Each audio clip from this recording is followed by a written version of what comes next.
ici Tammy Kabaj, ravi de vous retrouver pour cette nouvelle vidéo sur les risques du trading sur le plan psychologique. Alors c'est une question qui m'a été posée par Erwan et dans le cadre d'un travail, d'une étude, et l'idée effectivement c'est de savoir si le trading est un métier à risque sur le plan psychologique et quels sont les risques les plus importants. Bon, ça va être une petite vidéo, un résumé des principaux risques pour ceux qui souhaitent bien évidemment développer le sujet. Il y a plein d'articles sur mon blog, il y a également le bouquin Psychologie des grands traders. Alors, premier type de risque, je dirais les biais psychologiques. Alors, il y a pas mal de travaux de recherche qui ont été réalisés par la finance comportementale. C'est cette branche de la finance qui explique que justement les émotions, les connaissances ont un impact considérable sur notre prise de décision. Et donc là, je reviens effectivement sur les deux biais, les deux principaux biais, les biais cognitifs et les biais émotionnels. Les biais cognitifs, ce sont les biais liés à nos connaissances. C'est-à-dire que j'ai appris la finance d'entreprise, j'ai appris l'analyse financière. C'est très difficile pour moi de changer d'approche ou de méthodologie. Mes connaissances vont m'influencer dans ma prise de décision et dans ma manière de raisonner, d'opérer sur les marchés. Ensuite, il y a les biais émotionnels, c'est-à-dire liés à nos émotions. La peur, l'euphorie, la panique, la cupidité, etc. Toutes ces causes auront également une influence considérable.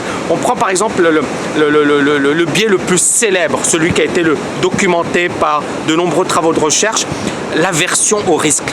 Il faut savoir que 90% des traders refusent de perdre. Je dirais même 100% des traders refusent de perdre. L'idée, c'est que lorsqu'on gagne, on a envie de prendre ses bénéfices très rapidement.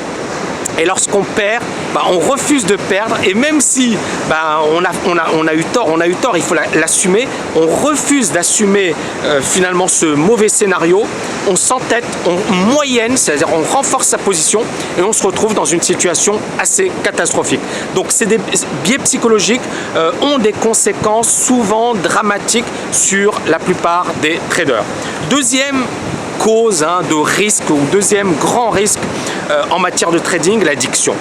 C'est comme les jeux électroniques, c'est comme n'importe quel métier où justement la passion est très importante. C'est-à-dire que moi je sais pas, pour réussir en trading il faut être passionné. Mais le problème d'une passion, c'est qu'elle peut vous dévorer, d'accord? C'est-à-dire qu'elle va prendre le dessus sur vous-même, sur la rationalité. Et donc on le voit avec les joueurs de casino qui sont complètement fous, ou les joueurs de PMU. Les gars, ils n'ont plus de recul par rapport à ce qu'ils font. C'est-à-dire ils ont envie de jouer, c'est plus fort qu'eux. C'est une addiction, c'est une drogue. Et c'est là où le trading doit être une passion, certes, mais contrôlée. Comment la contrôler? Justement en se disant, en ayant une perspective, en ayant un recul.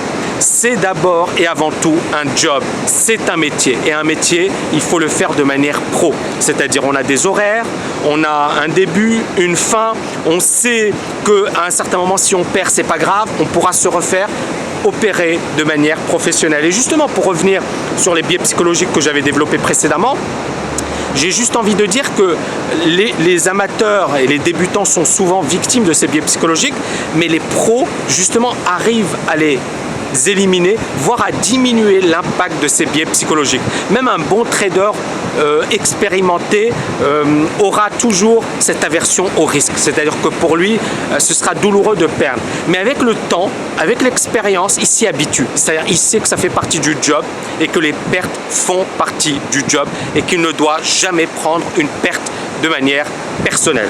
La troisième grande raison ou risque en trading sur le plan psychologique, je dirais que c'est le fait de sous-estimer, c'est la solution de facilité. C'est de sous-estimer les efforts nécessaires pour devenir bon en trading. Le problème du trading, c'est que c'est trop facile. C'est très facile. Moi, je me souviens, dans les années 90, il y avait une barrière à l'entrée. C'est-à-dire que pour avoir un logiciel d'analyse technique, il fallait payer. Pour avoir un flux, il n'y avait pas d'internet, ou du moins pas durant la première moitié des années 90. Ce n'est que durant la deuxième moitié des années 90 que l'internet s'est répandu. Donc il y avait une grosse barrière à l'entrée pour faire du trading, pour devenir trader et pour opérer de manière pro. Donc les gens travaillaient plus sur du moyen terme, ils achetaient des actions swing trading, etc. Avec les années 2000, le développement de l'Internet, le développement des nouvelles technologies, les courtiers effectivement en ligne sont devenus de plus en plus prospères et les individus ont cru que c'était beaucoup plus facile de devenir bon. Alors c'est beaucoup plus facile de trader aujourd'hui, ça coûte beaucoup moins cher, les barrières à l'entrée sont moins importantes, mais c'est là où effectivement il y a le revers de la médaille, c'est que ça reste un métier difficile, compétitif, rude, et c'est là où il faut être beaucoup plus costaud qu'auparavant. Donc on a accès à ces flux d'informations, on a accès au temps réel, on peut opérer sur les marchés depuis n'importe quel endroit, avec un laptop, avec un portable, avec une station de trading. Donc on peut faire ça aujourd'hui, c'est une possibilité. Maintenant il faut être beaucoup plus bon, beaucoup plus professionnel qu'auparavant. Donc c'était ma vidéo sur les risques sur le plan psychologique. Il y en aura d'autres. N'hésitez pas à poser vos questions si vous avez des questions sur la dimension psychologique. Et je compte sur vous pour liker cette vidéo et je vous dis à très bientôt.